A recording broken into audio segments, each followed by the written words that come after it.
Hi students, now we are going to explain radioactive decay, which was actually explained by Sadi and Fajar, who are the students of Rutherford. Now, what is natural radioactivity? You must have studied already that Henry Becquerel discovered natural radioactivity, which is the spontaneous emission of alpha, beta and gamma rays from the nuclei of heavy elements having atomic number Z greater than 82 in the periodic table. Okay. So, whichever nuclei is having an atomic number greater than 82, they are said to be unstable and radioactive. So, the nucleus is emitting some particles such as alpha, beta and gamma. These three type of radiations are existing, no? This was first proved by Rutherford only by applying electric field and magnetic field. But it was found that at the same time, alpha, beta and gamma will not be emitted. So, first a nucleus is emitting alpha particle, then it becomes excited.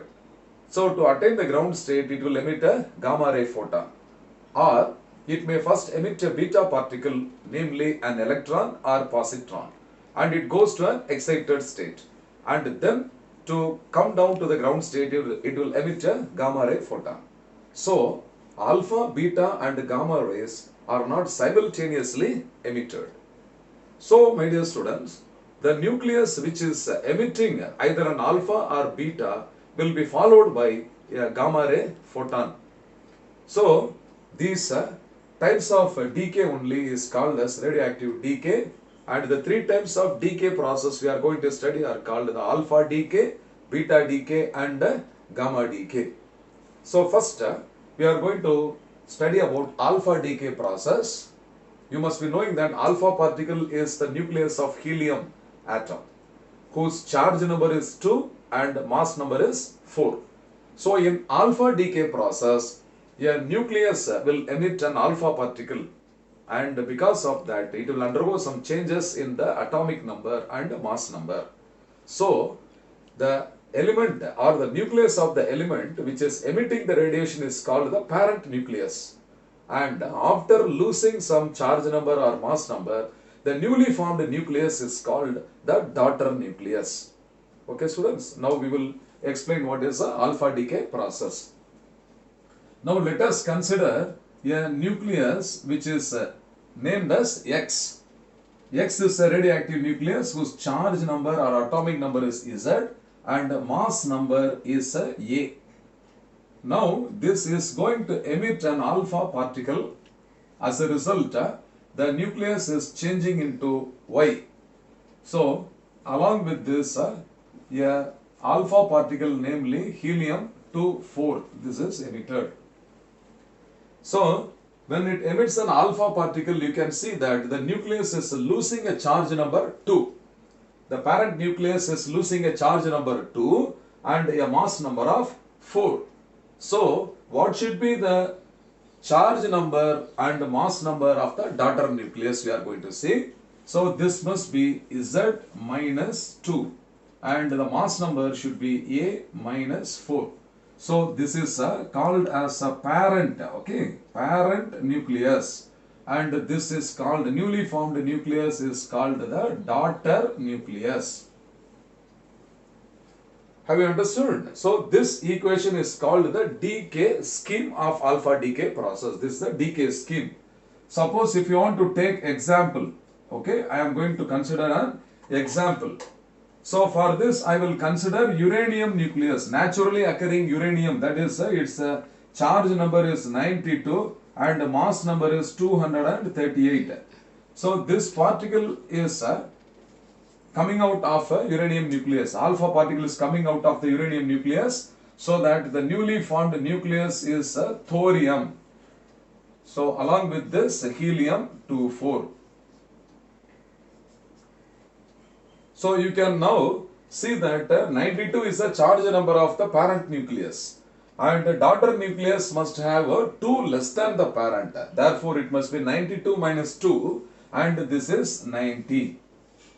Similarly, mass number change, what change it is going to undergo? 238 minus 4. So, this is 234. So this type of decay is called as alpha decay process, during which the parent nucleus emits an alpha particle and undergoes a radioactive decay to form a new nucleus called the daughter nucleus. So what is the summary of this process? During an alpha decay process, there is a loss of atomic number by 2 and charge number by 4. So my dear students, initially before emission the nucleus was uranium, and after emission newly formed element is thorium, which is entirely different. So in the periodic table, uranium is in some group and thorium is coming in some other group of the element. So now you can see the elements are arranged in the periodic table in the ascending order of the atomic number. Since thorium is having an atomic number 2 less than uranium, it is placed in some other position. So the position of the element is shifting in the periodic table. Therefore, this Soddy and Fajans radioactive decay can also be called as radioactive group displacement law. So in this alpha decay process, now I will consider the mass of the parent nucleus as mx. So this is the mass of the parent nucleus. Similarly, I will consider my. My is the mass of the daughter nucleus. So this is my, which is the mass of the daughter nucleus. And what is the particle emitted here is alpha particle. So m alpha. So this is m alpha represents mass of alpha particle. So mass of the alpha particle.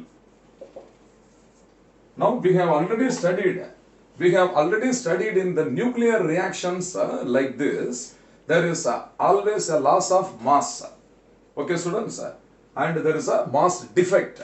So here, what is the mass defect? The mass defect in this alpha decay process is equal to delta m, and this delta m is now equal to mass of x minus of mass of y plus mass of alpha. So this is the mass defect. So this is equal to now mass of x minus mass of y minus mass of alpha. So this is the mass defect which is taking place in this alpha decay process. So what should happen to this loss of mass during the reaction? It should have been equated with the binding energy, which is now called the disintegration energy. So here it is called disintegration energy. Hence disintegration energy. Okay students. So disintegration energy, that is the energy released during this alpha decay process, is given by Q is equal to this delta m into c square, or Q is equal to this mx minus my minus m alpha into c square. So in all the nuclear reactions, mass number only will be conserved, but mass will not be conserved. Mass number of the nucleus will be conserved, and that is different from the mass of the nucleus.